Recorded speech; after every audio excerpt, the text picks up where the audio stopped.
All right. So this is a little treat I'll tell you guys about. This is a Magnum squat machine, and I personally find that this hits my glutes like nothing else I've ever felt. I'm a guy who's been a 500 plus pound deadlifter for many years. I mean, I think in my fourth year of lifting, I was able to do a 500 pound snatch deadlift. So I've done all variations. What I'm getting at is I'm a very strong puller and done tons of RDLs, very heavy, but none of them really stimulated my glutes to the extent that this does. I've done it before in the past, but it's not something I kept in my program. But I feel like my wife has told me that she thinks my glutes have gotten a little smaller. My legs are better, but my glutes may be a little smaller. It could be proportions, because I really haven't isolated them and focused on training them. But it's definitely something I need to do and want to do. The bigger I can grow my glutes, the more muscle can press against the skin. And when I get into contest condition, that's more striations and more visible separation. And it's kind of only a thing that bodybuilders care about, bodybuilders and women. But you'll lose if your opponent next to you has thin skin on his glutes and they show, and you have thick skin and you don't have enough glutes to create those lines. So I need them to be as big as possible. So I'm going to start isolating them again. Back to the machine. Just something about it with my foot position, which I'll explain when I climb in, but I got my feet a little bit more forward, close together. And as I'm lowering into it, I can feel it stretching my glutes. And then to come up out of the pocket, it's just a complete glute contraction. And I feel them engaging from the lower to the medial, to the upper, and to the ventral, all the way up.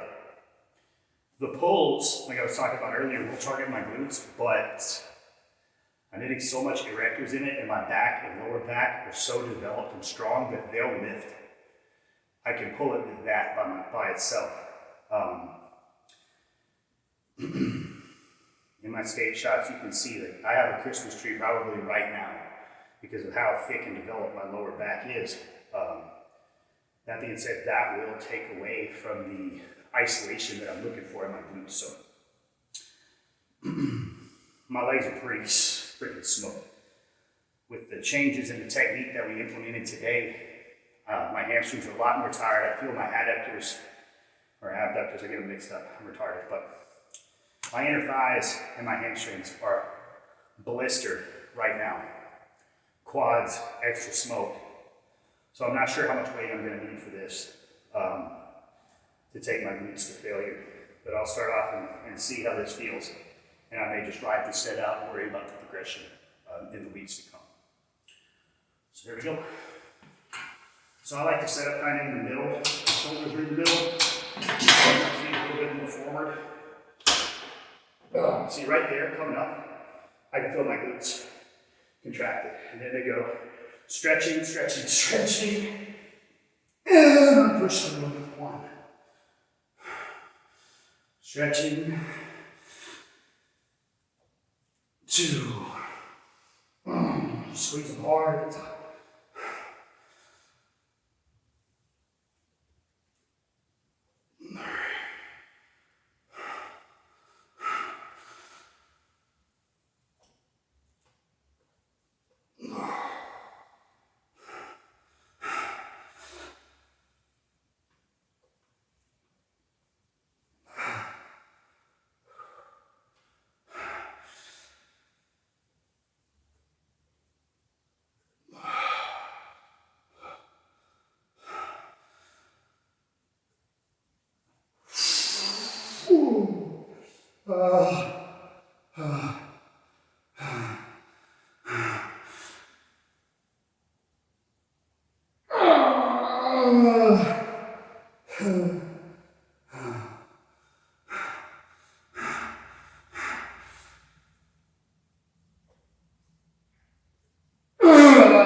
the pain.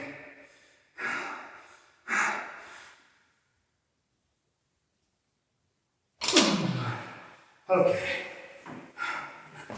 So, I think that was 12 reps or 11.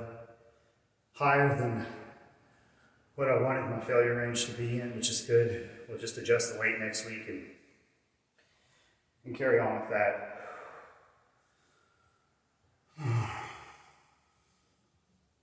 Emphasis on the control. I can feel my glutes stretching the entire portion down. Like the RDL, I'm trying to visualize getting my hips back as far as possible. And that seems to really help me find them with my mind and contract them in the bottom for the best stimulation possible.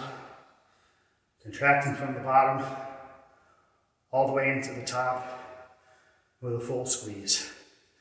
Clench your butt cheeks at the top.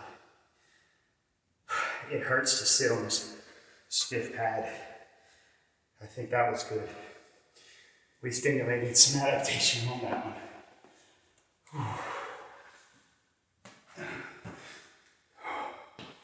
Yeah, I'm sorry to get up.